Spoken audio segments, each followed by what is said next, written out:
હાલો મિત્રો, જય હિન્દ, જય માતાજી। આજે આપણે છીએ ઉનઈના વન કવચ ગાર્ડનની અંદર કે જ્યાં આપણને આજે યોગ ગુરુ ગણાય આપણા એવા મહર્ષિ પતંજલિ, જ્યાં કે એક એવી એમણે રચના કરી કે કોઈ પણ બીમારી હોય કે જેની અંદર આયુર્વેદિકથી તમામ પ્રકારની આપણે રાહત મેળવી શકાય। અને આપણું ફાઉન્ડેશન એક આરોગ્ય માટે વધારે કાર્ય કરતું હોય છે કે જેની અંદર ડાયાબિટીસ માટે આયુર્વેદિક દવા, કેન્સર માટે આયુર્વેદિક, કે જેથી આપણે લોકોને શક્ય હોય એટલું વધારે આપણે મદદ કરી શકીએ। તો આપણે આજે આ વિસ્તારની અંદર નીકળ્યા હતા, એટલે અહીંયા એક એ રીતનો આખો માહોલ બનાવેલો છે કે જેની અંદર તમામ પ્રકારની આયુર્વેદિક દવા તેમજ તમામ પ્રકારના યોગ વિશે વિસ્તૃત માહિતી આપેલી છે। તો હું તમને વિડીયોમાં આગળ જણાવીશ કે કઈ રીતનું શું કામમાં આવે।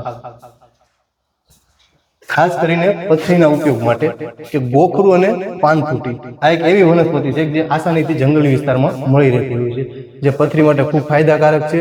તેમજ બીજોરું જે ગ્રામ્ય વિસ્તારમાં વધારે થતું જોવા મળે છે, એનાથી પણ આપણે આયુર્વેદિક માધ્યમ દ્વારા પથરીની અંદર સારવાર મેળવી શકાય છે। પછી આપણે વાત કરીએ શ્વાસની બીમારી માટે કે શ્વાસ અને ડાયાબિટીસ, તો દમવેલ, તુલસી અને અરડુસીના પાન ચાવવાથી શ્વાસ ચડતો હોય તેમાં ઝડપથી રાહત મેળવી શકાય છે।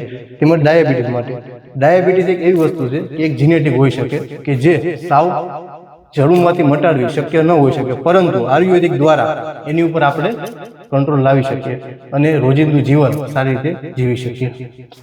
પછી આપણે વાત કરીએ આંખ માટે। આંખ માટે સૌથી શ્રેષ્ઠ આમળા, કે આમળા થકી આપણે આંખની તેજ આપણે વધારી શકીએ, નંબર પણ આમળા થકી ઓછા થઈ શકે।